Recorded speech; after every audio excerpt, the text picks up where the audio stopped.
Hello, good evening, and welcome to the Fatback 4. I am Gav. With me, I have this week, we've gone three at the back: Gav, Shawnee, and Emma this week. Keith is off doing important football stuff, so he won't be here this week. But Shawnee is here, I'm here, Emma is here. If you're in here and you're watching, you're very, very welcome. Lash your comments in over the next hour, hour and a half. If you think Anthony Taylor is a shy bag, hit the like button. If you think Pep is a petulant child, hit the like button. And if you think Klopp should have went the whole way and DDT'd that fucking linesman, hit the like button. Don't even like because you like the channel, just do it for them three reasons alone. Liverpool won, Manchester City 0 in the Premier League today. We beat the saviours and the savers of football today, which was absolutely excellent. Shawnee, I'm not even going to ask how your weekend was. I don't care. I just want to know how you feel after that game.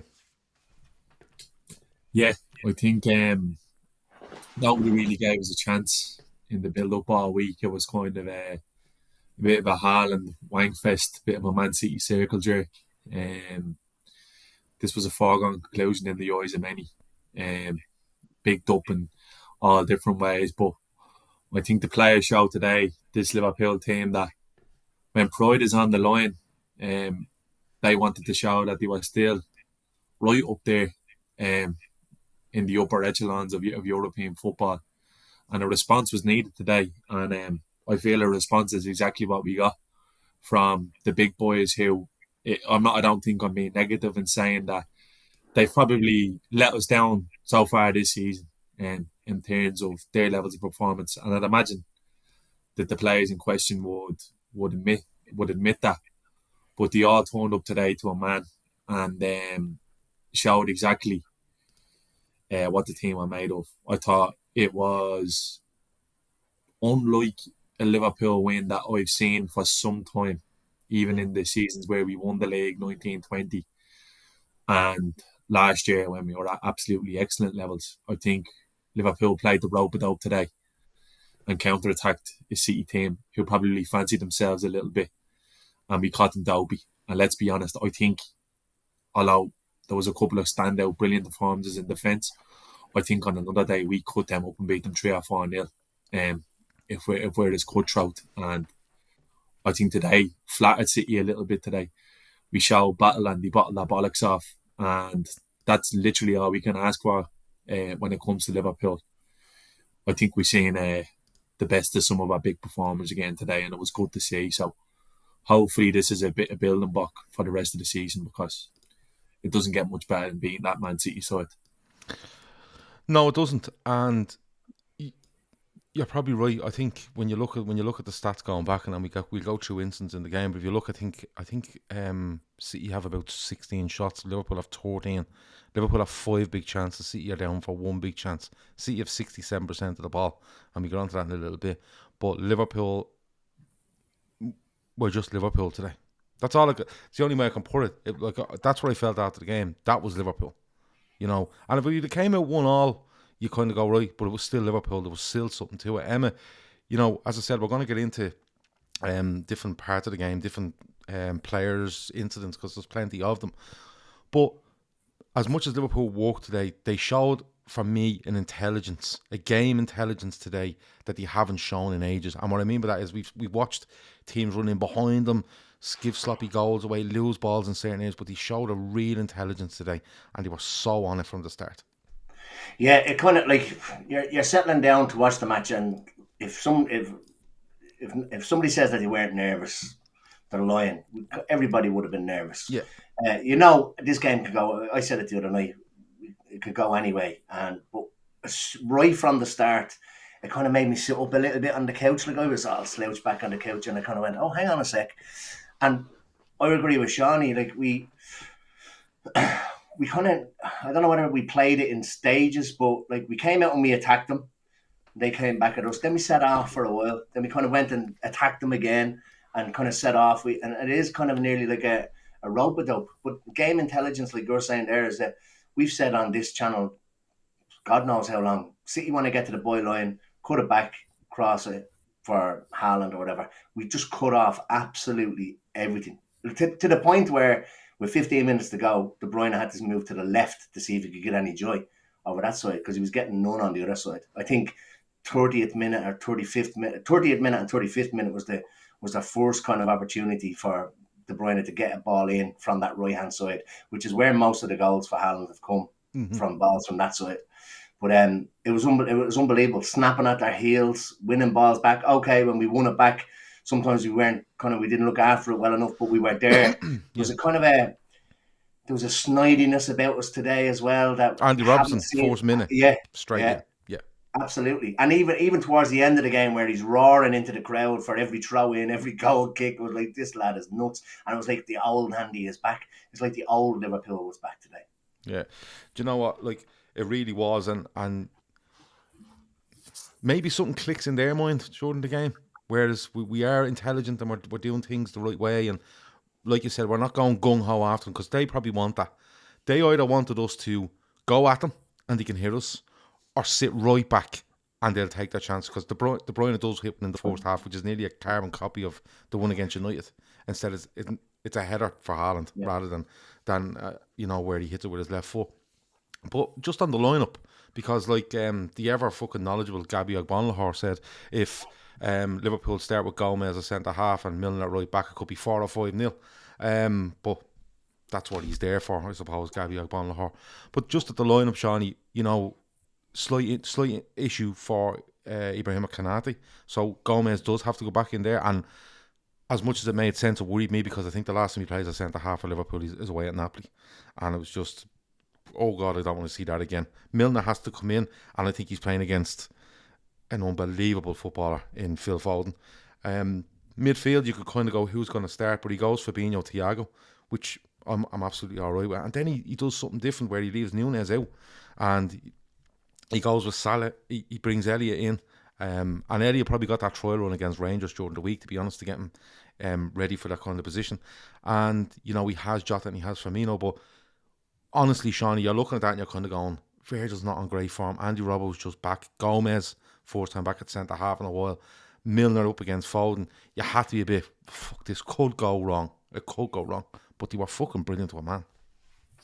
Yeah, obviously, look, it's not ideal with Konate being missing, you know what I mean? When I thought both him and Gomez were very good the other night at Rangers, playing in the positions they played. So you would have just fancied us to go again with that back four, but we had to chop and change. But I think the biggest difference today, Gav, was nothing got to do with personnel. I think it was approach and mentality. There seemed to be a level of belief there amongst the group that they weren't just going to just show up today and participate. Klopp said after the Rangers game, Shawnee. Klopp said after the Rangers game, that result has changed the atmosphere. That's his words. It's changed the atmosphere of the group. Look, it definitely looked like it did, because they were at it. Like they really were. They were like dogs again. That hunger was there. It looks like there was energy in the legs. The spring was in the step. The pop was there. And as Eva said, yeah, we were wasteful in possession at times. But look, that's what City do to you. City do that to everybody. City can do that. Because it's not like City weren't good today. City had to be really good today to compete with us. We were horrible to play against today, Gav. And that was the difference. That was the difference. And that's as good as I've seen Joe Gomez play since 1920. I thought he was exceptional.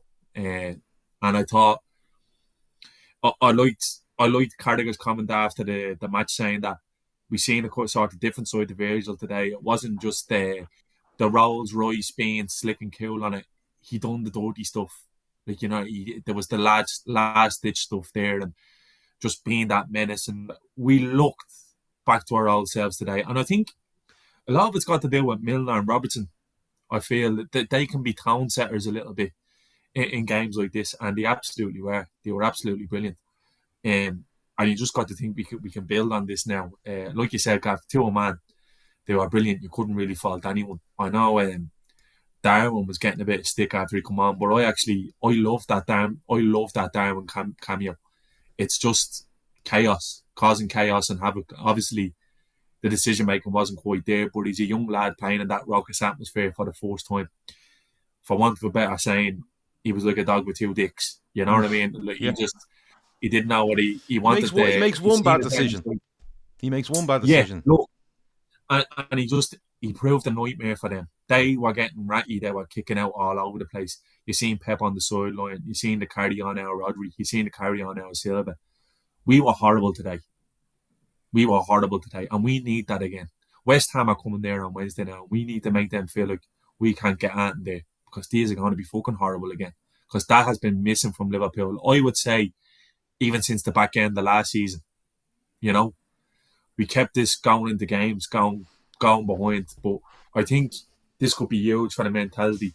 You could kind of see it in Van Dijk in the post-match, and Klopp as well. Like, you know, on top of that, they didn't lose their heads, because I won't dwell on it too much, because it'll actually probably just take away the result. But again, Anthony Taylor from the great. I have a whole section for him. Trust me. Just put in charge of the game. Look, we were absolutely fucking brilliant today. To a man, in a different way. Didn't have to be this explosive, all action Liverpool. We were game smart. We were dirty. We played them the way they play us, and we don't sit you up like a kipper today. And the team showed character today for the first time in a long time. And it's more of a relief than that, Gav, because I don't know about you lads, but when you kind of go on these slides, I think there comes a time when you might reach a point of no recovery where, okay, something needs to be done there. But these lads show that the answers can still lie within this squad. And it was a brilliant result. And it really picked me up, because it's been a fucking tough week for myself, and it really picked me up. So delighted. I'm gonna digest it all now over the next days. I'm gonna watch the game again after this. Yeah, I'll watch it. We'll do a watch along, will we? Do you know what I'll do? I'll ring you, and we'll just be on the phone and we watch it together. I'll just ring you. No, it was brilliant. And in the context of the week, it's a massive 3 points, because we needed them. Yeah, you know, and West Ham at home, Forest away, I think, is our next two. Yeah. And if you put 6 more points on the board there, you are going to make ground, I think.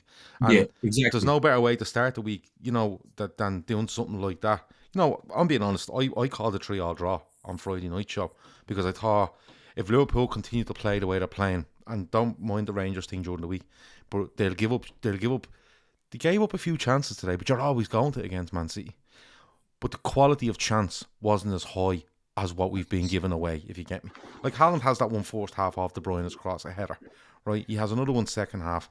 I think Gundogan has a shot. There's a couple of shots rain in, right? But I think the wherever they've 6 or 7 on target, but most of them are comfortable. Alisson, for me, makes a really good save down to his right from Haaland. But the quality of chance we were giving up today were much lower than what we've been giving away recently. What we've done as well today, I don't know whether you've seen that clip of Nesta talking about Haaland. No. I think Nesta's talking about Haaland as if to say, yeah, mad things. I played against Ronaldo. I haven't seen anyone getting physical with Haaland yet. I haven't seen anyone doing what a centre-half should do, and we did today. Gomez was digging him in the ribs, shoving him in the back, giving him nothing at all. And you could see he started to lose his head and will towards the end. And that's what City do when you're beating them. And we really put it up to them today. And we show it, you know, because, look, I'll put my hands up. I fucking wrote us off. Klopp said last week we're not in the title race. Am I saying now we're back in the title race? No. Absolutely not. But we're showing that we have got the goal to go again. And we do. You can see this. But it all depends, Shawnee. It all depends. We could turn around on Wednesday night and we go, what the fuck? What we done this on Sunday, now we're back to this. And I'm only saying that because of what we've seen in the 8 previous league games and some European games this season. Well, bar 1 or 2 league games, obviously we've won. But, you know, they have to back it up. You know, they have to back it up. And you know what? There's incidents in the second half mostly of the game, but I want to use this part of the show to just touch on a few players, right? And then we get into the whole Anthony Taylor and everything else then, right? Emma, I want to start with James Milner, because as soon as that team sheet comes out, genuinely I went, I am not turning on Twitter. I refused to turn on Twitter when it came to fucking 3:30, and it was like the lineup flashed up on my FUP Scores app, and I just knocked it on and I went, yep, kind of expected that. I was looking for who was in midfield. I was looking for who was up front, and a bit surprised at the Nunez thing. But I knew he was going to start it. You know, people were saying, "I'll put Simicast right back," and he's never going to do that. He's going to go with who he knows at right back.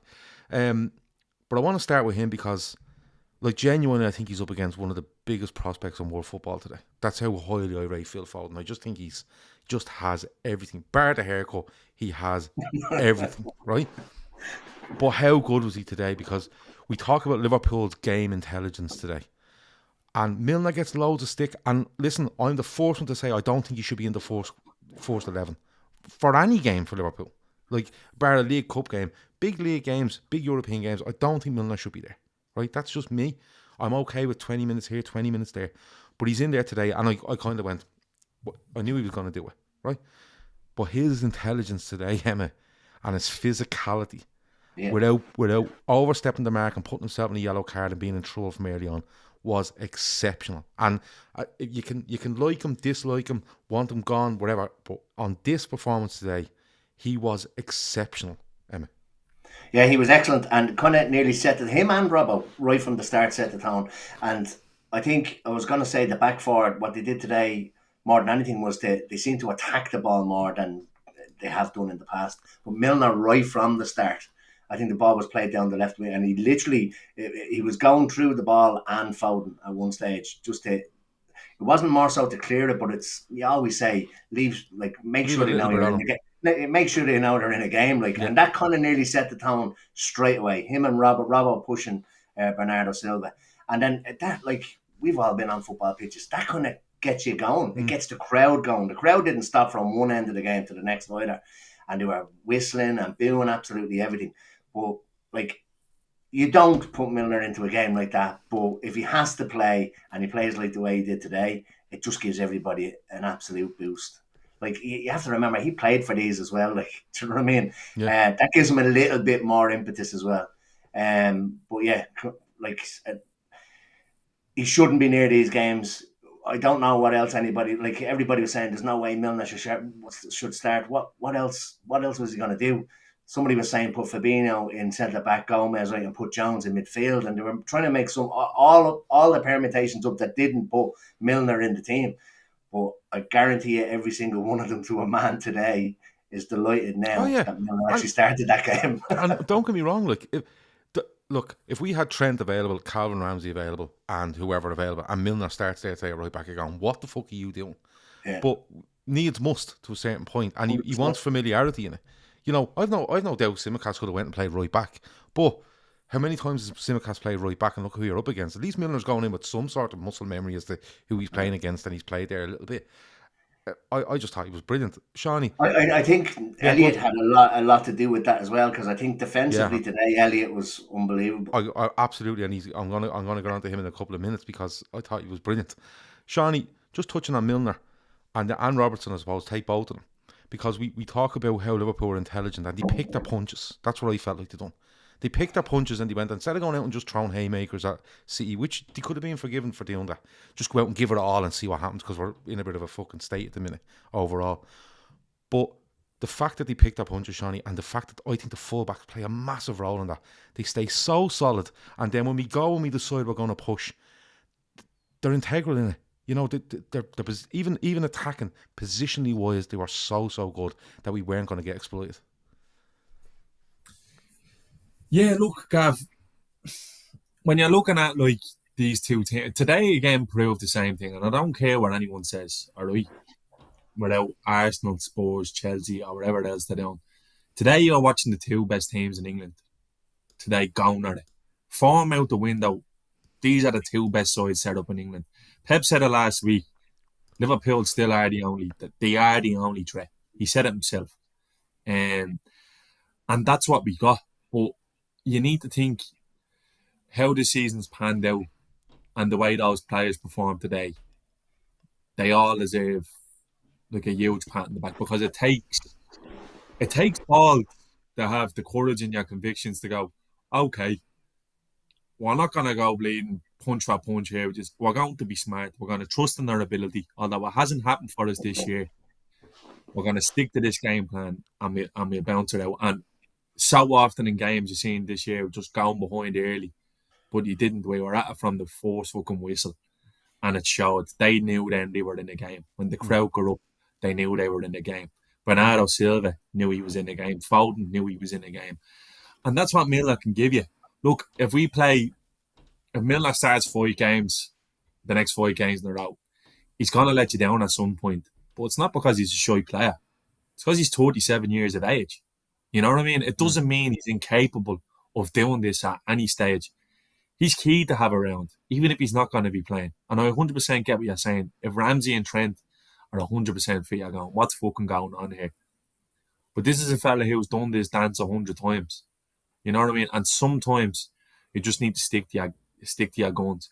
And they did. And I think Klopp deserves big praise for that as well. Because the new system had, like, I don't think Arsenal was a bit of a shambles defensively, but we showed promise going forward, and Núñez has picked up, and the rain, like, we looked like we were getting somewhere, but he didn't really revert the type. But Klopp did look to players today to say, I know who I can trust.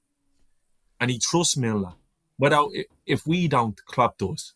And he trusts Jota, and he trusts Bobby, and he trusts Mo. And Núñez is probably lucky to see himself out of the team today. But that was Klopp just reverting the type, knowing, okay, what do I need to do here to get a result? And he played it fucking perfectly. He played it absolutely down to a T. And it gave so much of what's good about Liverpool, or has been good about Liverpool, since Klopp really got to put a stamp on this team, has started and ended with the fullbacks. And they set the tone today. They were both absolutely brilliant. Super Chat from Jake says, was at the game, crowd was sensational. Salah man of the match for him. Chris Brack says, Keith Plunker has missed Bournemouth when we won 9-0 and he's missed City when we win 1-0. Can we ban him from all of the games? Listen, we can start some sort of petition. He has to be allowed to go to Brentford, though. Oh, yeah, Brentford's the only one he's allowed to go to. Emma, just taking the centre halves as a pairing, because, you know, we've like I said earlier, we've seen Gomez and Van Dijk together recently, Napoli away, and it was just all over the place. But today, and I suppose it was going back a few games ago where it was actually Rangers at home in the Champions League, where we've seen our centre halves being a lot more front foot, a lot more aggressive, and making decisions and following them through. Not letting fellas run off them, not wandering around when we don't have the ball. And today, like Shawnee touched on it earlier, Gomez was only short of digging the head off Haaland, right? But Van Dijk, instead of, like, you know, when we're getting attacked and he's kind of wandering, he's getting himself into proper positions to cut out stuff, head it away. Really simple things. But it's not the stuff we've seen in the last while. I thought the two of them are excellent together again. Like Shawnee said, going back to 2019-20 when they were excellent. But just, it makes a huge difference, doesn't it, Emma, when they're just so decisive in everything they're doing.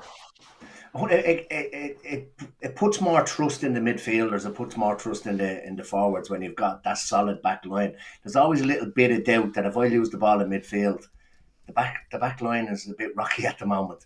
But they, like you said, Van Dijk was like the old Van Dijk. He was literally attacking every ball. And instead of this, like, and he's been guilty of it this season. It kind of looks kind of like he's only kind of trotting around and half-heading things. The two of them are unbelievable. I think probably Gomez more than Van Dijk today. There's a meme going around of Van Dijk with Haaland on a leash. I think somebody needs to stick Gomez's head on it, because I thought Gomez was unbelievable today. But they were like two conductors at the back. Like, they decided the kind of the pace of the game. They took the sting out of the game. They were passing between themselves, and then Van Dijk's diagonal balls were back as well. He stuck a few into midfield last week, straight onto a Rangers town. I was like, Jesus Christ. But, like, he hit one in the first half, I think it was, right out onto the wing to Salah. And I thought, yeah, he's on it. He's back on it. So, yeah, the pair of them were unbelievable. But again, it was a tone that was set. It was like everybody was on there. Everybody was on their game today. Everybody knew their job today. We've looked like headless chickens this season so far. We look disjointed. Nobody seems to know what way we're playing. Today there was a plan. We went out, we executed the plan to perfection, I think. And we've used a lot of boxing analogies so far tonight, but it was like we were keeping them on the end of our jab, and then anytime they kind of nearly got close, they got a body shot. That's what it was. We just kept them on the end of our jab, and yeah, I'm not going to say we had them on strings. And I read something earlier on. We controlled the game. Okay, they had 67%, but you can control a game without necessarily having possession, and I think we controlled them really well today. Yeah, we did, and like you say, disjointed in the past couple of weeks. And you look at Arsenal's 2 goals. For me, that's the epitome of how disjointed we were, and just a ball beyond our midfield, we're in so much trouble. Whereas today, we always regrouped, got ourselves. Not that we fell right back into 2 banks of 4. We didn't do that. We just got ourselves in the right positions that we've done for so long, and we got that back today. And City got frustrated by that, because I think City thought they were going to come out, expect Liverpool to go at them like 100 mile an hour, pick them off once, get a goal, and then they have to continue to come at us, and then it makes it easier for us. And the goals that we've been conceding are the goals that City score. Do you know what I mean? That little through ball. Yeah. And that was the worry today. But I don't think they got. Did they get one? I don't even think they got one today.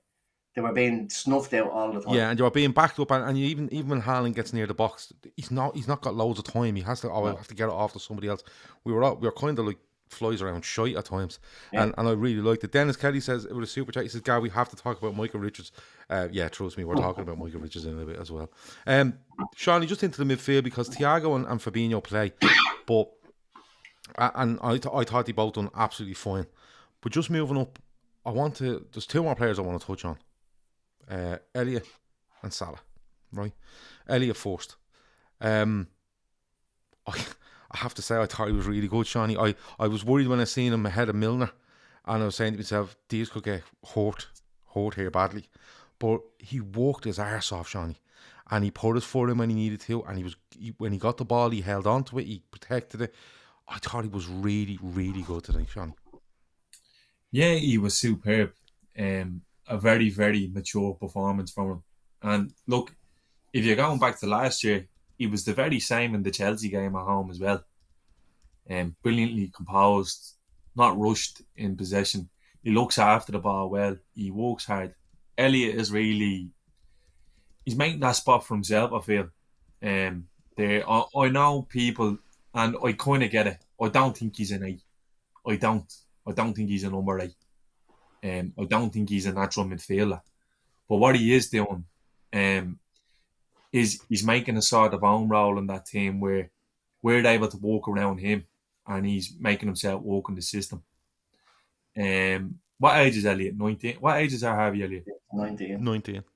Like, it's incredible, his maturity. And to be honest with you, big credit to the FA, because I don't know what they're doing with these lads. It's obviously something in the coaching, wherever they're getting it. They all seem to have serious heads on them for their age. Trent, for example, Reece James being another one, like Jude Bellingham. They seem to all play with this maturity. He was absolutely fucking brilliant today. He reminded me, like Pedri. It's like watching Pedri for Barca, taking the ball in places, making it awkward for them, being really just being a nuisance. You know what I mean? And I think he will only get better. And I think the thing is with Elliot, there's so much room for him to grow with the talent that he has, that he can literally become any player he wants to be. Yeah, because Neil says there, Elliot is not there yet, lads. But I don't. Yeah, and look, do you know what? He could be right, but of course he's not going to be there yet. He's 19 years old. No, that's what I'm saying. This is just another step in his progression. He's being trusted. He comes in. He has a good game. We're not going to turn around and go, oh, listen, he's literally the second coming of Messi because he's playing right hand side in a 4-2-3-1. But you look, and in a year's time, if he's progressed at this rate, you look back and you go, remember that City game he played? He was fucking brilliant. Look, listen, that's big for him. Of a game of this magnitude, how many other 19-year-olds are getting into starting lineups? Not fucking many. Well, Foden today. What? Foden's Just him and 22 now, Foden. isn't he? Well, Foden's Foden, 22. yeah, but Foden is there 2 seasons, 3 Yeah, but seasons when now. Foden was 19, he was on the bench in these games. It Yeah, was no, only I know, I 10, get that, 10 I get minutes that. or so he was getting, yeah. Yeah, I still You know, see Foden as like, probably 19, 20, but he's 22. yeah, Yeah, fair enough. yeah, but and look, that's not a slight on Foden. He's a fucking phenomenal footballer. And I don't even think he's at his best yet either. He's only going to No, get better too. yeah, and someone said that like Carvalho comes on and is brilliant.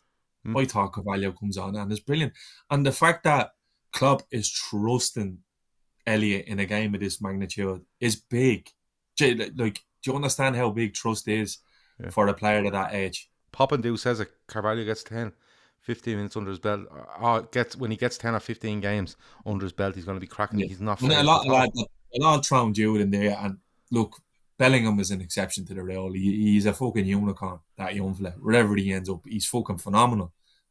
But the fact that Elliot is sliding in there, honestly, he was brilliant today. And I thought he was very good against Rangers as well. Mm. That's the thing with Elliot. He gives us all. When it doesn't go his way, he doesn't hide. He has a go, he gets stuck in. And I thought he was brilliant today.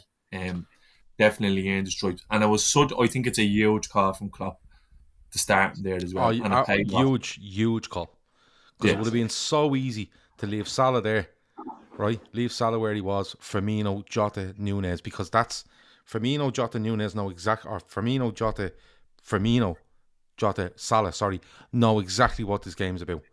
Nunez is a bit of a, unknown entity, I suppose, in these games, right? He scores in the Charity Shield, but whatever. But that's experience and that three there, and then if you had Fabinho, Thiago behind, that's more.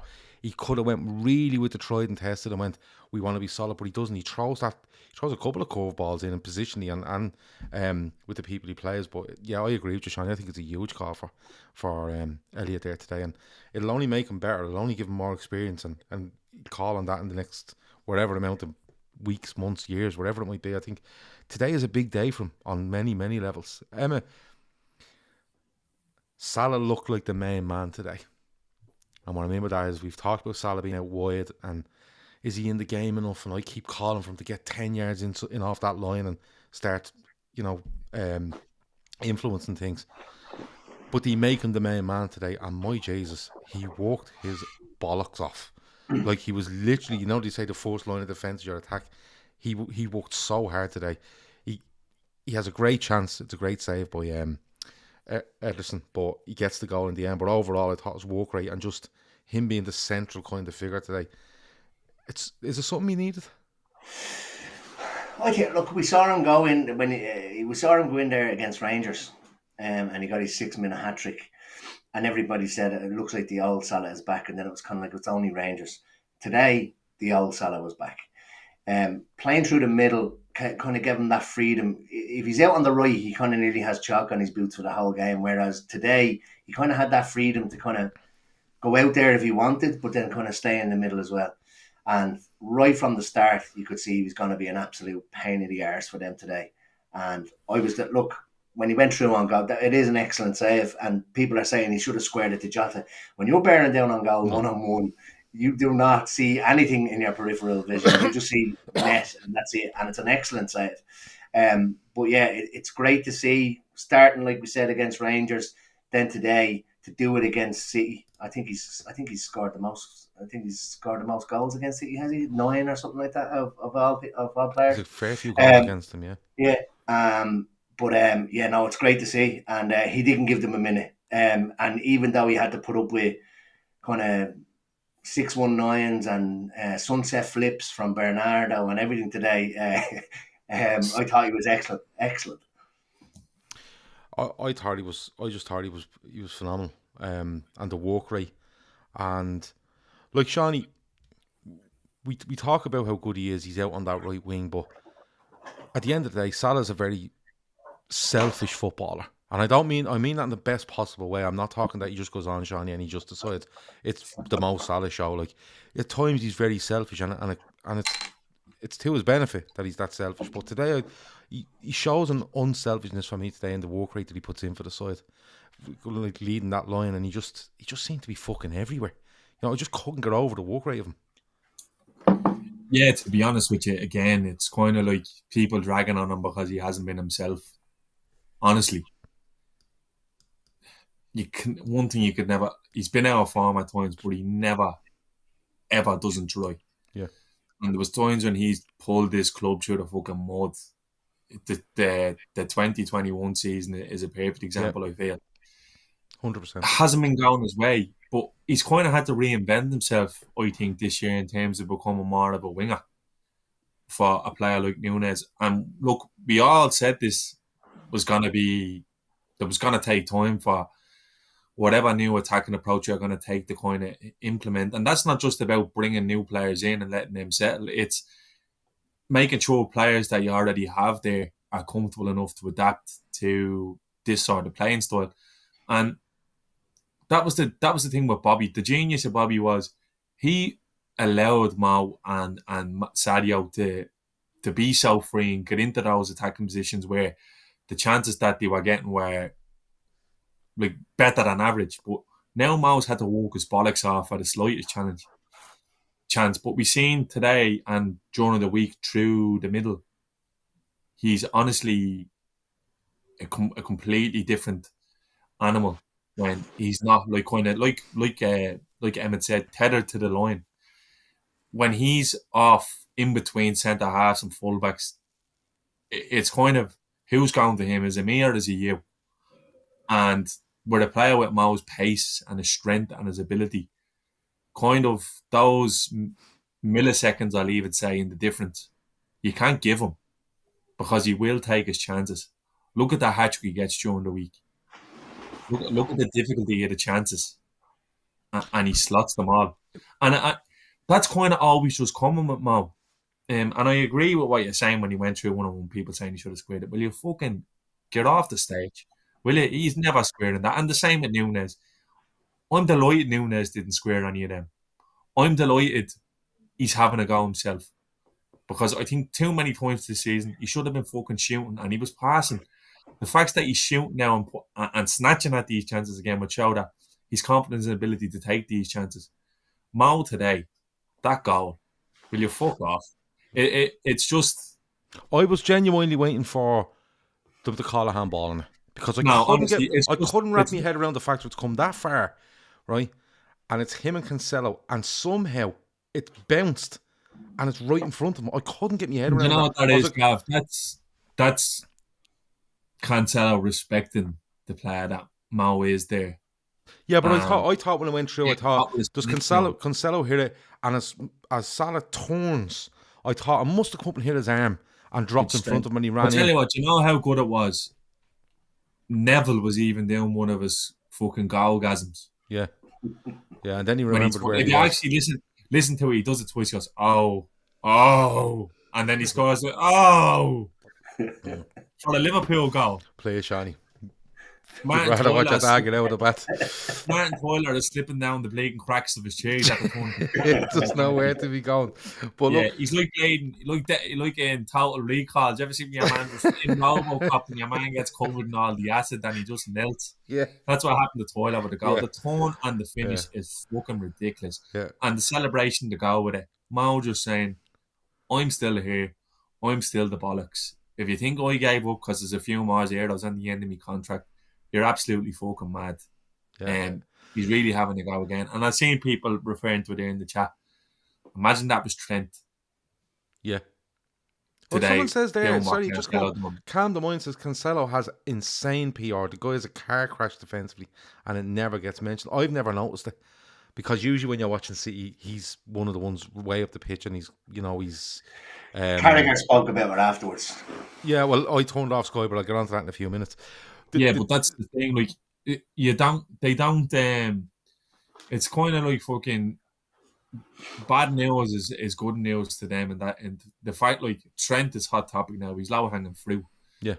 Cancelo is talk of the town because he's doing these outside of the full fucking assists and all that, and he hasn't really been called into question defensively so much, but when he is questionable. If you look at the goal Mo scored last year where it's Cancelo and Bernardo on their arse again, you know what I mean? But nobody talks about it because they're not Trent. Trent is like... That's what Carragher said. Trent is in the David Beckham mold now, where no matter what you put out about him, how good he is, people will react. But how bad he is will always get more press. Imagine what them Mongos on TalkSport would have been saying tonight if that had been Trent. Oh, I know. You would have had Jamie O'Hara, whose best performance in the last 10 years was hanging out with fucking Daniel Lloyd's flaps on Celebrity Big Brother. He hasn't done it. You know what I mean? Do you reckon we might have to edit that out? No, I don't think you will. I just said, I'm not editing it out. Yeah, but I hope you don't, because it's the truth. You know what I mean? And people, and that would have played moron and Bangladesh. Honestly, TalkSport are actually doing more for fucking people with disabilities. Careful. Doing more for people with disabilities than fucking make a wish. The fucking Bangladesh on there and Jamie O'Hara there, and between the two of them, they can hardly string a bleeding sentence together. Honestly, God, and it just so happens people latch onto it. Yeah. It's fucking brilliant. And look, we'll crack on anyway. Crack on, yeah. Okay. No problem. Anyway, listen, I just destroyed them too, so let's crack on. I was going to talk about Agbonlahor, but I couldn't have put much better than that. Stephen Max says, this is live, Gav. I know it's live, but you can still edit it out at the end, but we're not going there. I don't know. Anyway, the thing for me with Mo Salah is there is times when teams can say he's over there on the right, let's just have a plan for him over there on the right. But today, he's everywhere. So you can't go, listen, Cancelo and whoever, that centre-half, Kanji, whatever, right? Used to go over there and look after him, right? Or when we play United, Luke Shaw and Varane used to go over there and look at him. They couldn't. He was fucking everywhere. He was on the right, he was on the left, he was everywhere. So it's so hard to get a plan from him. So I just love that about him. Having said that, I still think he's best out on the right if you can get him 10 yards in that touchline. That's the thing is that if you have him where he was today, he can go out there if he wants. And what you're saying is right. When he's playing and they know that he's there, that's it. He's there and we know where he is. But when he has that kind of freedom to move around, it's like he's popping up all over the place. And his strength, you see him brushing Ake off the ball today. Yeah. Like, he's an animal. Literally sent in the shops. Like, he's an animal. Couple of instances, right? The goal that City score and it's disallowed, right? Couple of things on it. Guardiola says before the game that Anthony Taylor went to Jurgen Klopp and his assistants, i.e. Guardiola's assistants, and said, look, today we're not going to be blown for everything. We're going to let play on as much as we possibly can, right? Which is fine. Play it on if you want, right? But Pep Guardiola's going to go, well, it's Anfield, we're going to go, no, hold on. This is what happened. This is why the goal was disallowed. I believe Mike Richards after the game said, well, it's nearly like they're re-refereeing the game when they make these decisions, right? And we're like, that's exactly what it is, mate, because when they make a decision and it's not right, they go back and look at it, and that's the whole point of VAR and check and stuff, right? But listen, I'm no fan of the PGMOL or any of these referees. I think Anthony Taylor is appalling, and how he continues as a Manchester-based referee to referee these games between Liverpool and Manchester City or Manchester United. Why the club have not put in a protest against this officially and told the world that they're doing it is beyond me, but that's for another day's discussion. Fabinho gets pulled in the short by Haaland. It's a free kick. The ball goes in. It's actually a really good ball in behind Gomez for Haaland. Alisson gets down, gets his hands on the ball. Haaland kicks it out of his hands and Foden scores. For some reason, the Man City fans start throwing drinks all over their own players, right? Which was a bit weird. But Emma, I'll come to you. On the pitch, they make the decision it's a goal. Liverpool asked for it to be looked at. Obviously, he's not going to look at it just because Liverpool player said, look at it. There's obviously footage and somebody's gone to him and said, you need to watch it because he wouldn't go over to the screen otherwise. He's gone over, he's looked at him and went, no, it's not a goal. That's the end of it, no? It should be. It normally is when it's the other way around, when it's against us. But you can actually see him from one angle where he's telling Fabinho to get up, because it probably did look like he was falling back, but it is only when you look at it. There is the grab of the shirt, and Haaland does pull. He actually literally pulls him backwards. So I don't know what Michael Richards is talking about. Like it's like he made a mistake. It's this thing that they talk about over and over again. What is it? A clear and obvious. Clear and obvious error. And it was a clear and obvious error. It was a foul. And he can say, in fairness, Anthony that Taylor, we're going to let things go and we're going to let it. But in fairness to him, he's on the wrong side of the Haaland thing incident. If I remember right, he's on the wrong side of it. So Haaland's grabbing him from the other side, right? It shouldn't be. I can't believe this is even discussion. I know, but it is a discussion, Charlie, because Sky, from my understanding, have literally spent the whole lot of their post-match show talking about should this goal have stood. So that's why we're kind of saying it. But in fairness to Taylor, he doesn't have a great view. Well, he doesn't have a great view on the Haaland pull on Fabinho, and he doesn't have a great view on the ball going down. But he doesn't even go and look at the Alisson one. He just looks at this and goes, no, he's pulled it short. That's it. I couldn't see it. I've seen it, and it's done. There's no issue. But Sky, and listen, I promise you, when that game was over, I was fucking delighted. I turned the telly off, went straight out, had a smoke, and, you know, I was fucking thrilled myself. I was trying to get stuff ready for tonight. I don't watch them because they're sick. Sky are fucking sick that Liverpool have won that game today because they waxed lyrical about them at half time. It's just a decision that's made, and he's pulled it short. Simple as that. Now, the problem we have with Anthony Taylor comes on later in the game when Mo Salah, like Emmett says, is more or less picked up and fucked on the ground by Bernardo Silva, who follows it up, by the way, by backing into Salah, stamping on him, right, and then throwing an elbow at him, right, all in the space of this. And a linesman standing right there can see it, and the referee can have a clear view of it because I've seen the clip from the angle of the touchline. That's my issue with Anthony Taylor. And he just continues to let this go and go and go. And it was nearly like, I'm just going to let this go and see if they fucking score. But Shawnee, I'll just hold on. Like, I seen some of the arguments being made by like opposition fans or whatever pundits like that. You should let the game go. Like, that's a foul in every single fucking area of football. It's not like it's a hard challenge going in where he's made an attempt to get the ball. He's pulling out of his shorts, which has literally been illegal in every area of football. Yeah, I don't get. You can't do they let the game go. They let the game go when there was tackles. That wasn't a tackle. It was a fucking foul. If someone's doing that run down, you call it cynical. But it was a foul. Yeah, no. That. Listen, it's complete non-discussion. And I tell you one thing that I'm fucking delighted we did. Our players surrounding the ref. Yeah. Berating him. Getting in his face. Making him make a decision.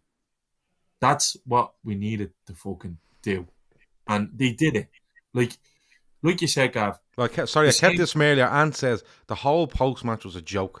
A brilliant game, and he spent the whole pund of time discussing a correct decision. But you know what, Gav? They've been doing it all week with the inflammatory shite with Klopp. And he kind of just laughed at them. And he made shite bags out of them all the other day with his response regarding City. Because he's like, you know the answer I'm going to give you. And I'm going to tell you again. So why are you asking me? He's basically taking away that headline whilst giving them the same answer anyway. And that's all they've done. You look at them with Pep today, trying to roil up Pep, trying to get Pep to buy. And he did, because Pep's a competitor. And nobody likes losing. He had to deflect. Klopp was bang wide this week. Nobody was talking about Liverpool's rotten form coming into this game. It was all got to do with Liverpool can't compete because Klopp said, and this fella's a fucking idiot because Nunes cost more than Haaland. Do you get what I'm saying? Yeah. It's about creating diversion and taking pressure off. Do you reckon? That's what Klopp done perfectly. Yeah. Do you reckon? Fran Dowling wants to know if you reckon that Haaland was hanging out Fabinho's flaps. I think that would be a perfect analogy. Okay, good stuff. We're doubling down on this. Great to see. Look, Guardiola's head falls off as it usually does at Anfield. Like, if you want to go a next one. No, I don't really want to go a next one. Yeah. Bernardo Silva was strailing out of Salah's flaps. Strailing out of Salah's flaps. Well, hold on. They've been strailing out of Salah's flaps for fucking 3 seasons and he gets nothing. Yeah. So I've never seen a player get fouled. The threshold between a foul for Mo Salah and the likes of Harry Kane is on complete 2 different fucking spectrums. Defenders to be on him like a fucking straitjacket and he gets nothing. How you can have Bernardo Silva was on a yellow before that challenge day. Am I right in saying that? I don't think so. I'm gonna check because I think he might have been. And if he was, he should have been fucking sent off. Oh, he might have been actually. No, he wasn't, but he should. He No, no, literally no. should have been booked 2 or 3 times before that. Well, do you see the problem I have here is, right? Like, this is why Anthony Taylor like do me fucking head in. Salah's running with the ball, under control of the ball. Bernardo Silva tries to get it, get himself between Salah and the goal. Can't keep up with Salah.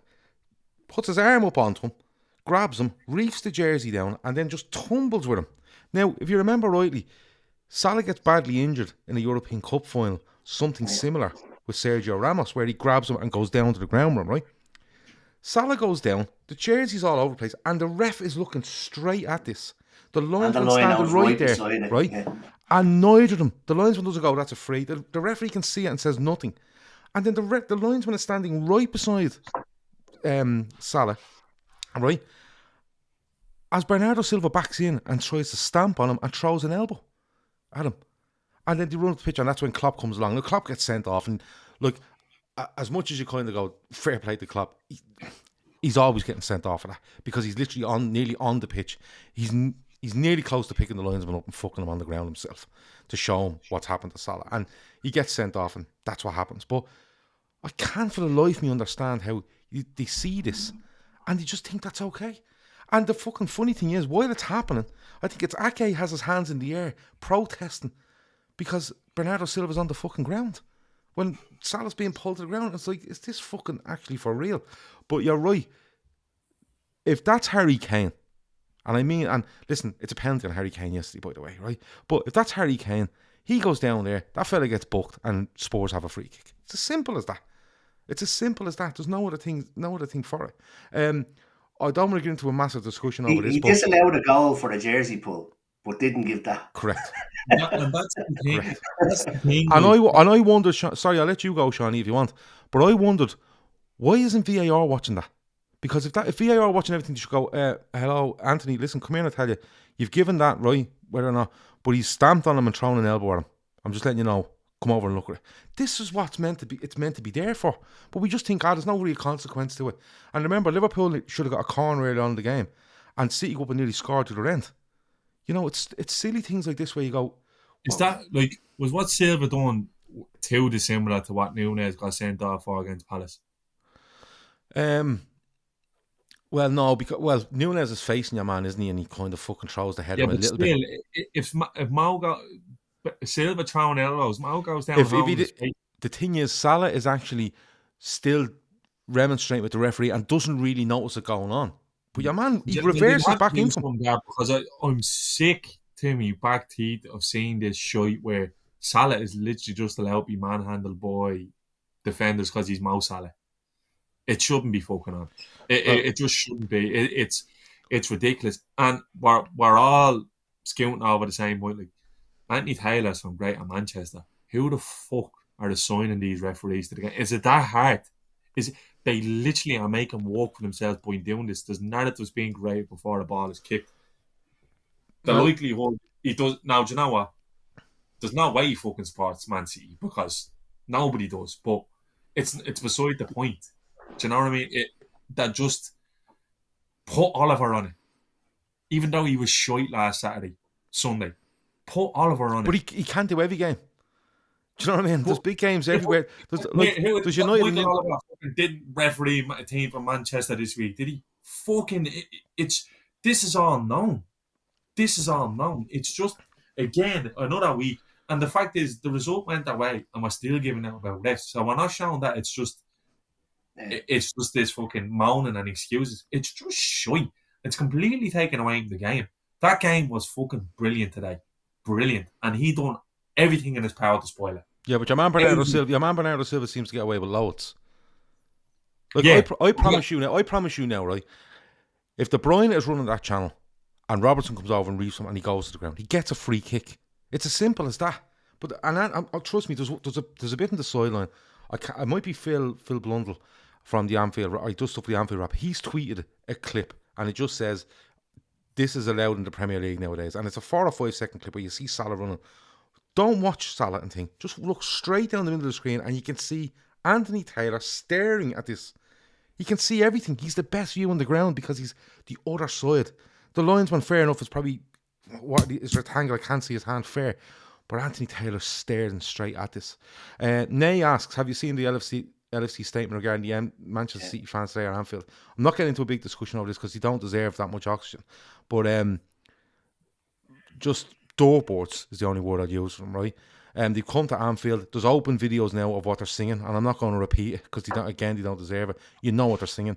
There's open videos of them singing in the Anfield Road end. Apparently they've graffitied and sung the same multiple songs on the concourse at half time, and Man City will have to answer for this. And I hope that I don't know, the head of a Man City supporters group is on Sky Sports in the morning being asked about this, and we want to know what education we need to be giving these people, because education was the big boy word on Sky as well during the week. Look, but the headline is: should should City's goal have stood? Not calling these fuckers out. But these songs are being sang during the game, and nobody's saying what this being like. I can't stand Tyler and Neville. I just can't get my head around the fact that this fella, that's such a decorated Manchester United fan, is completely and utterly in City's corner when they go and play Liverpool. And I understand he hates Liverpool, but he should hate City as much. You know what I mean? But then again, he wants his club to aspire to be like Man City, i.e. the ownership model, so it's kind of understandable.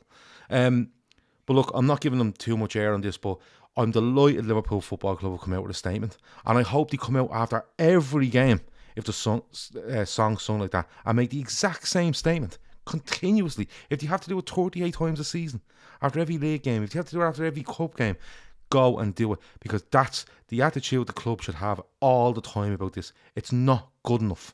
It's simply not good enough. And hopefully, 9 minutes has calmed the mind. 9 minutes they start singing Hillsborough songs. So there you go. But look, the club have made a statement, and I hope they literally have that statement copied and ready to paste at any opportunity from now on, because now the club have gone, bang, we're not happy with that, and we're going to continue telling you we're not happy with it, because enough is enough. Jota goes off injured. That's the only thing that kind of... Yeah. Has anyone heard anything on that? Because I haven't. I literally finished and I started walking away on this. Klopp said it didn't look good, which... Well, he said that about Diaz, and we're looking at 6 weeks for Diaz, so it was a possible. Yeah, and he said that about World Cup, maybe? Possibly. I think it looks like he pulled his calf, if I'm being honest, and he didn't walk off the pitch. He went off on a stretcher. Okay. That's never a good sign. So, yeah. Red Steve says, and if this is true, it's a fucking joke, right? He says, head of the Man City fan group, will say he didn't hear it despite standing in the middle of the pitch for 90 minutes. No. I'd like to hear from him. Now, I will say, I've seen a couple of City fans retweet the video from the Anfield Road end today and say there is no excuse for this. There's no defence for it. And that's fair. Lads, again, this is more like, I hate saying it. It's fucking minorities, lads. It's minorities again. Yeah, and but is it when you can hear it in a game? And I look. You're not gonna hear 2 or 3 people singing. No, but and it's don't get me wrong. It's great that these people are coming out and saying that it's wrong. I'd imagine it's that. Look, I get it, but you're never gonna take this out of the game. No matter what you do, you could ban them all. Whoever buys the tickets next year, you're not gonna get 100% good eggs in a crowd. And the fact of the matter is, if you got 95% good eggs in a crowd, the 5% would still let the fucking 95% down. You know what I mean? I was at the Etihad away. It's a fucking shithole. They are a gang of shy cunts. There's no doubt about it. But again, what it's something, and I'm with you, Gav. The club should be fucking hammering it home every single week. Every week. And I do. I get it. I do. I 100% get it. You're never going to eradicate this from the game because they're just mongos. They are absolutely... I completely get that. But you see, it's not that you eradicate it, but you need to, and I agree with you. And Emma, listen, there's 3,000 City fans there. It could have been 200 or 300 of them singing it, right? 10% of them, or whatever it was. But it's not about eradicating, it's embarrassing them. And what happens the next time is that Liverpool keep coming out with this statement, and people will have to start talking about it. And the next time 100 fellas open their mouth in a City away end, or a United away end, or indeed Old Trafford, or the Etihad, someone will turn and go, shut the fuck up, will you? You know what I mean? You're being made a laugh of here now every week when you fucking do this. Just shut the fuck up. And people feel confident enough in a stadium to self-police themselves and say, stop it. You know what I mean? And they're not impressing anyone. Well, they're probably impressing a few people, but they're not impressing most people. Anyone with an ounce of sense and, the ability to read will know what's happened over Hillsborough and the outcome of what's happened for the people that died and their families, survivors. And not only that, the outcome so many years later when the truth was actually brought to the fore rather than the lies that were told for like way too many years. And that's where it needs to get to. It needs to get to where you make these people look like fucking idiots every time they open their mouth. That's what you need. But you know what makes them look like fucking idiots? The fact that they're singing it in the first place. They're not football fans. They're there for the beers and to sing songs. They're not football fans. But Kayat said you can't just say a few hundred. Kayat, what I'm trying to say is that if 3,000 City fans are there, the video I've seen, it's a fair old noise coming over, but I don't think the City end is full because it's after the game when this video is actually shown. So what I'm saying is 300 or 400 out of 3,000 doing it is enough for it to be heard. But if this continues to be shown up that, look, you've done this again at Anfield, you've done this again, people around those 300 and 400 go, will you ever fucking stop? Yeah, but it's all right because the Liverpool fans threw coins at Pep. Oh yeah, well, Pep's saying he was targeted with coins today as well. So do you know what I mean? So yeah, that you just. And by the way, if people are throwing coins at Pep Guardiola from the main stand, they should be identified and fucked out.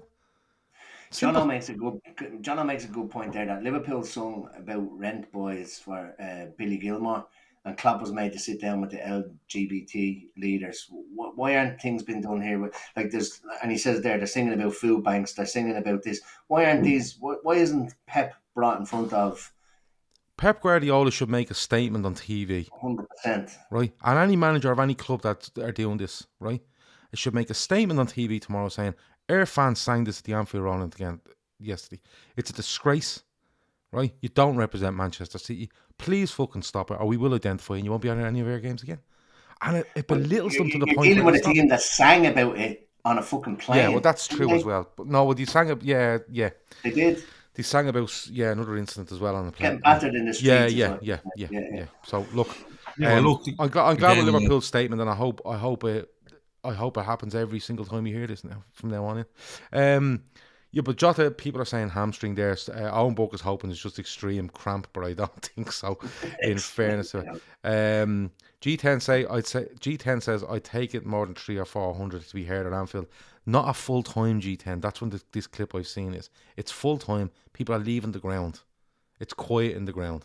And Man City have X amount of people still in their seats waiting to be let out. That's where talking about the field bank stuff and all, football is the working man's game. We're living in a world where the working man is eating our field banks. It's this lack of self-awareness that just goes to show that these fellas are just not. They're not clued in at all. They're brain dead. They're gormless idiots who. It's where Manchester was some wealthy utopia or something like. Do you know what I mean? Well, they should be well aware. I'd imagine that those lads know families that are affected, that are even eating out food banks, and there shouldn't be a stigma fucking attached to that. These, not to get into politics, but these are all the same people who are being let down by the same government, but they're using it to point score against another team. It just doesn't make sense. There's people eating our food banks the length and breadth of the country in England. You can't turn around and say you want this fucking democracy, you want this fucking whatever you want in England in terms of fucking the government, but then kick another bleeding part of the country while it's down. You seen the furore last week when there was talk that Liverpool were going to host the Eurovision. It's just, you know what? It's Liverpool. Just when it comes to this type of thing, it just so happens the last few years we've had a really, really good football team. We've loved it in everyone's faces. We've won games. What do you do when you're hurt? You get erratic. You lash out. You say things you don't really mean because you're not fucking clued in on them, because you're just brain dead. And that's exactly what's happening. Yeah. That's exactly what's happening. But I tell you what, the way the league is going now, right? But this is a city 30 miles up the road, right? That has been treated as badly as Liverpool has with regards to the government and thing. And they're in the ground singing the national anthem. And not to sing it because they love fucking the Queen and the Crown. They're singing it because they're in Liverpool, and Liverpool are anti-establishment. Gav, you're saying the everyone blame Liverpool for the games being called off the week the Queen died. It's just fucking, it's stupidity. Yeah, like you can't you can't legislate for these people because they're just fucking brain dead. And football is always going to be that way because I see them on Twitter. I see them like you seen them after the Newcastle game when they were turning around about Harvey Elliott and Carvalho saying, "Look at these two gobshites the week after a young girl was murdered in Liverpool." Yeah. Ignoring the fact that these two lads have been doing this celebration long before they played for Liverpool together. Yeah. Like and you know what the problem is, Gav? They know now because the only place you see this coming out is on social media because it's literally designed now to be inflammatory on those platforms. And you'll have the likes of fucking Paddy Power or maybe not Paddy Power, but fucking the Football Bible or the Lad Bible or fucking Football Index or fucking wherever that station that they can use, TalkSport, perpetuating this shit. Because what happens is they cause a boil-on against Liverpool because Liverpool have always been anti-establishment for as long as they can remember. They've been anti-establishment from day one, but it's a problem when it's Liverpool. But when it's anyone else, nobody gives a fuck. Yeah. Do you know what I mean? Like you'd Rangers fans in Anfield talking about like accidents happening in stadiums. The week where a stadium collapsed in Indonesia and people died, talking about a club who have previous as well with issues in stadiums. Well, Rangers had their own stadium disaster. 71. Yeah, exactly. The complete lack of self-awareness from these fucking ages. And again, to finish up on it, Gav, you look at all that Jordan Henderson done through the lockdown, and last week he was a racist. Yeah. Why? Because a still picture of Bobby Firmino looking at him in surprise meant Henderson was a racist. Yeah. And this is that's the thing. The video last week, the tweet last week from an Arsenal fan was, here is the footage of Jordan Henderson racially abusing Gabriel, right? Yeah. And I pressed on the video, and all I could see was the back of Henderson's head. I said, "Hey, what? How the fuck are you making this out?" Oh, and I kind of went. I look at the response to this, and people are like, "Oh yeah, no, that's fucking mad." And this fella was like, "Look at Gabriel, he's going mad. It must be racist. Look at Firmino looking back. Now, come on, you know what I mean? Look, Shawnee, if I stood in front of you, right, and you happen to be a black man, right, and I'm talking to you, and we're having a row over something, and I call you a fucking idiot. And you go, what do you mean I'm a fucking idiot? People from across the road go, clearly said something racist. He's clearly said something racist because that's where we are. Now, don't get me wrong, racism exists. But you can't, well, you can now, but you shouldn't be going onto social media and saying, here's the footage of someone racially abusing someone else. And it's literally being fucking recorded off a microwave by the looks of it. And it's the back of a fella's head. Absolutely madness. But, and someone that, like, it's just... And for the record, if Jordan Henderson racially abused Gabriel, he shouldn't play with Liverpool again. Simple as that.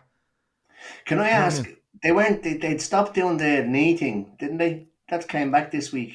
You'd wonder, has it got nothing to do with last week? I don't know. I thought they were going to take that on a club-by-club basis now. I think it was a Premier League decision to do it this week for some reason. Right, okay. Well, I'm not too sure why, but...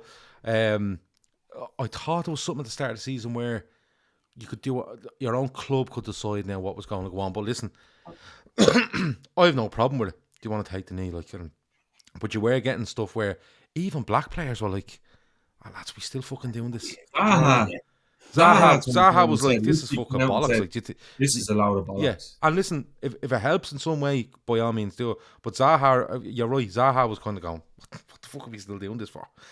Because it ends up not being positive. They turn everything into a negative. You know, oh, this fella fucking, look at him, he doesn't want to do the knee, oh, he forgot to do it, and then it all kicks off again, because it's all about Black History Month, Gav, says Jay Ward. Maybe that's what it is, Black History Month, so maybe Jay Ward covered that for us. Man of the match. Shawnee, man of the match.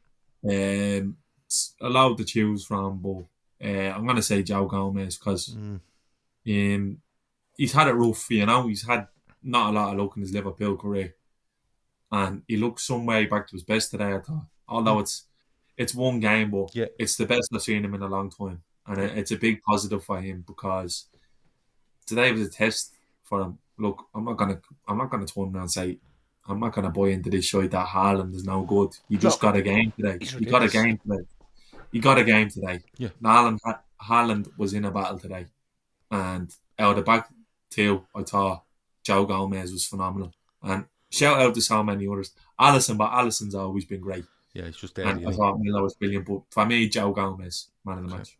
Emma, man of the match. Yeah, I agree with Shawnee. Joe Gomez. So he's going home tonight to take out his keys, his phone, and Haaland, basically. Nice. I want to give Milner a show, because I think it's a massive game for him to come in, and not only who he's playing, but a lot of people that just go, oh, fuck this, you know what I mean, and just kick and scream at the fact he's in the team. We've said it before, he probably shouldn't be in the team if everyone's around. That's his role in the squad, but means to an end today, and I thought he was excellent. But I'm going to go Salah, and not just for the goal. I just think he was very dynamic today. He was so hard to get a handle on for City. If you didn't know where to go with him, he was strong, quick. Ederson saves that one, then he goes through again, and it's like, look, it doesn't matter, I'll just lift it a bit this time. I thought he was absolutely excellent today, Mo Salah. So I'll give it to him, but I think he's bang on as well with Joe Gomez. I just thought he was fucking brilliant today. Megan McCallion says Gomez was brilliant today, her man of the match as well. Joe Gomez, honourable mentions for Mo Salah, and Elliot says Kev O'Sullivan. Alisson for Alan Rastellini. Alisson, best keeper in the world, says Dennis. Stephen Lennon had Salah. O'Sheen said Gomez was immense at the backs today. Best performance in ages. Agreeing with Shawnee, who said that a little while ago. Before we go, our Daytrippers beanies are available for pre-order with weareliverpool.ie. The link is in the description. If you click on the Linktree link, it will bring you everything you need to know about us, whether that's finding videos, finding socials, finding podcasts, whatever, contact details, wherever you want. You click that link, you will also find the link for the beanies. It's a very limited supply, so if you want one, click on the link tree. The very top then is the beanies. Click on that, you can pre-order, and as soon as they arrive with us, they will be shipped straight back out to you.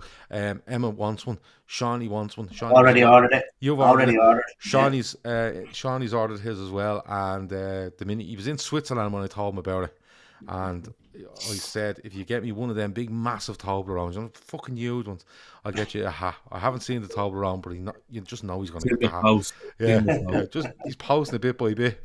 I was too dear to send him one go, so it was just the tea will be there with you on Tuesday. But look, they're a very limited run. They're €21 to buy. We're delighted with them, and they keep your head warm for the winter. And on top of that, if this goes well for us, we'll try bring out more stuff in conjunction with weareliverpool.ie, and the quality of their stuff is excellent. The rest of the week, we've winners and losers tomorrow. We'll have a preview of West Ham on Tuesday. We're playing West Ham Wednesday, so we'll have a post-match on Wednesday. Thursday, we're going to talk FSG. Do you want them in? Do you want them out? If you know anyone that is FSG out and would like to come on and talk to us about it, absolutely send them my way. Friday will be the Premier League forecast, and then we're away to Forest on the Saturday, aren't we? So we have a post-match then, and back to the Fat Back Four. So loads and loads and loads going on. Emma, anything else before we go? No, nothing really. Just great result today. We have to go and back it up now against West Ham. Yeah, 100%. And if we don't today, kind of nearly means nothing. And I'm looking forward to having a coffee in my Liverpool mug tomorrow, because we're back. The ones we're back drinking now. Yeah, fair play to you. Drinking tea over bleeding. Someone asked earlier on the chat as well today. I did wear my jersey today. Yeah. Okay, so it would have come off if you went 1-0 down. That's the thing. Fran says, lads, I'm in Dublin. Can you drop us one over and I'll sort you out? No, Fran. You click the link, you order it, and then as soon as it arrives, we'll post it to you. That's it. Send a beanie to Tyler and Gav. When are the Danielle Lloyd t-shirts out, Gav? You have to go on to Shawnee. That's a side hustle for Shawnee now, the Danielle Lloyd. Lloyd doesn't wear t-shirts, you might t-shirt. John says great show with the lads. Listen, it's been a really good show. An hour and 20 minutes. We've kept it long enough. That has been the Fatback 4. Liverpool have beaten Manchester City. We're back. Put £4 on us to win the quad. Over now. I didn't want to say anything actually either. Just shout out to Danielle Lloyd. Didn't mean to offend you. She's a Scouser as well, so yeah. Sorry you had to put up with Jamie O'Hara for so long. What was he doing, Johnny?